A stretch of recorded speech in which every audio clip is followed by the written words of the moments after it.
Hey y'all, it's me, Ebony Harris, and welcome back to Ebony Told You. Go ahead, like, comment, and subscribe to my channel so you can see future videos.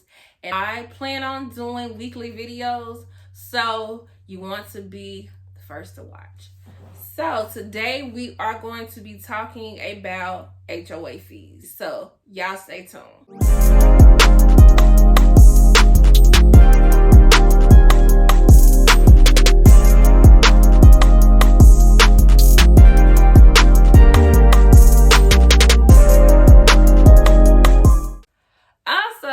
If you would like one of these t-shirts, Girls Just Want to Have Funds, go right ahead and go to my online store 91 Degrees and grab you one. I have plenty other shirts. This shirt comes in many different colors, so go ahead and pick your favorite one. But today we are going to be talking about HOA fees. What is an HOA fee? What does HOA even stand for? Because I know not everybody knows what that means.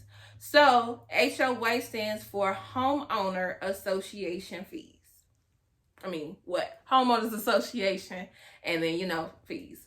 So it is an expense that owners from a specific residential property or subdivision may pay. Money paid by homeowners living within the HOA community to help maintain all properties, amenities, and common areas within the association. Another question that I seen when I was doing my research on the proper terms and proper lingo with discussing HOA fees is a question that was brought up is, what are they intended for?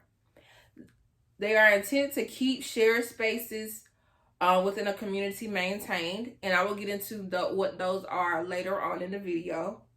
Also, they are to create rules that prevent a single homeowner from making a change to their home that lowers everyone's property values. So I know you've seen and been through neighborhoods where you might see a car that's not functioning. It looks like it's been sitting there forever.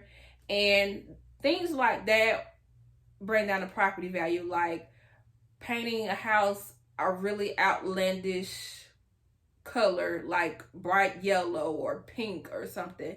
Those things like that bring down the value in a neighborhood. So usually HOA is put into place to keep and maintain the value of the neighborhood, because you don't want to buy a home and the property value is sinking. You want to be able to sell your house for top value if you ever wanted to sell it.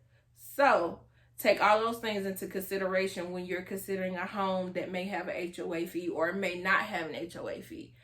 Do your research and do your homework on that. All right. Another question was, how often are they paid? I've seen where neighborhoods have them where they are paid monthly or yearly. And it just really, I'm going to say this probably a million times, it all depends on the neighborhood and the company that is over the actual HOA fee. So be sure to ask those proper questions. How much are HOA fees? It all depends on who's managing the neighborhood and where it's located. So it varies. I've seen them as low as, I believe it was maybe between $60 and $89. I think that may have been the lowest I've seen. And then I've also seen all the way up until $300. And I even seen within my research that it could be a whole lot more than that. I seen where they said it could even get up to $1,000. I guess that would be $1 million homes. But find out if you're interested in this neighborhood and you can afford this type of house. Be sure to know what you're getting yourself into. All right. Where can you find the amount? Usually if it's a new subdivision or new neighborhood, that agent should know what the HOA fees is. If it is a resale property, it would be available to your agent and they should see it within the MLS description. So they should be able to relay that information to you if you're wondering if a house that you're interested in has an HOA fee. All right. And also, once you get to the closing table, you will get your rules that rules and restrictions. And also you want to make sure that you can request a copy of that beforehand, either like while you're under contract or before even putting an offer in on this particular house.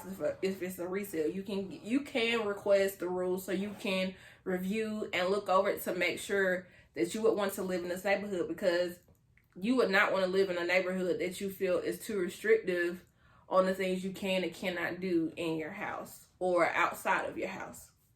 So, okay. And also you will get that paperwork at closing of all the rules that you can read over after you get your keys and you move in. What does an HOA take care of?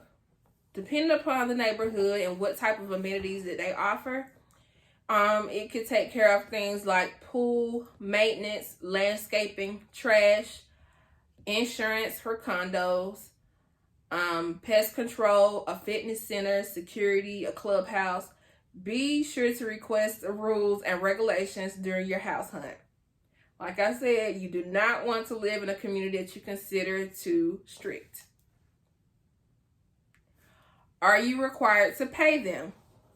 Yes, and yes again.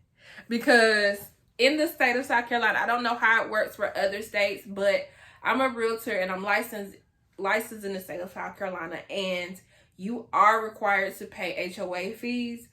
And if you do not, they can put a lien on your home, and they also can pursue a lawsuit against you, and they also can foreclose on your home.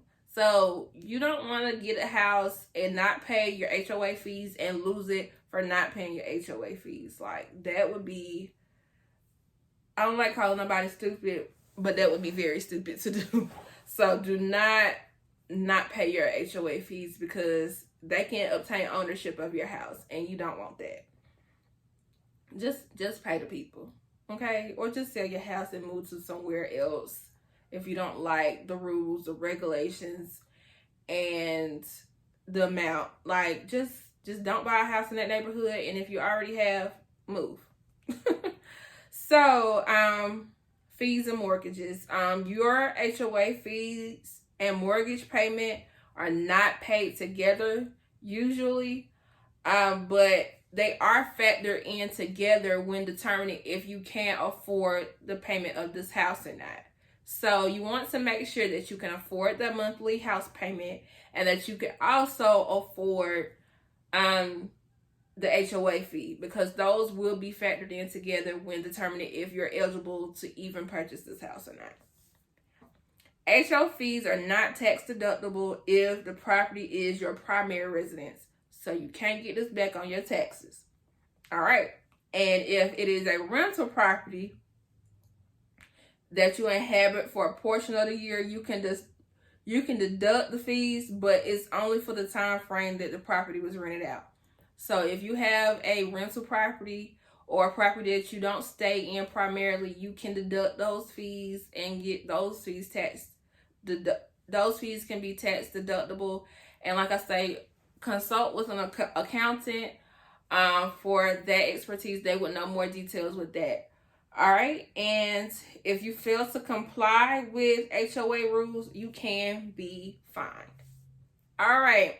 My opinion on HOA fees. I feel like in some neighborhoods they are necessary, because some people just get real crazy with the things that they want to do to their houses and all the things that they want to change. And you don't want I'm an advocate for either, like, depending on the neighborhood and how, the neighbors look like they might maintain their property. It can go either way with me, but I'm more leaning towards the neighborhood that has an HOA fee, because if this is not going to be your forever home, you want that home to maintain its value, keep rising in value. You don't want to be around a neighbor that is constantly going down because your neighbor got an abandoned truck sitting in his front yard, or the grass is knee deep. And you just want to be in a good neighborhood where the property value is continuing to rise if you ever were to consider selling your house. So that is my opinion. It may be kind of all over the place, but that's personally how I feel about HOA fees. In my town home right now, I wish my neighborhood had an HOA fee, because it's just some things that I'm not, happy within my neighborhood, and things that I see that my neighbors are doing. So I wish my neighborhood has an HOA fee, and I would say, and I would probably lean more towards having an HOA fee, because some of the things that I've seen in some neighborhoods and even in my own neighborhood. So I think I might lean more towards the HOA fee more than not. But you just have to do your research and read all the rules and regulations on what that particular neighborhood is restricting you or allowing you to do. And as always, if you are in South Carolina or looking to move to South Carolina, feel free to reach out to me. My contact information will be listed below. You can always call or text me. Texting me will probably be the best option, and I can return your call or text. And that number is 864-564-7744. You can email me at ebony@thepropertybar. Also, again, follow all my social media pages, Ebony Told You and Ebony the Realtor, on Instagram and Twitter. And also visit my online store at www.91degrees.com. Get you one of these. If you're a t-shirt girl like me, go ahead and grab you one. And as always, y'all be good, and I'll talk to you guys soon. Bye.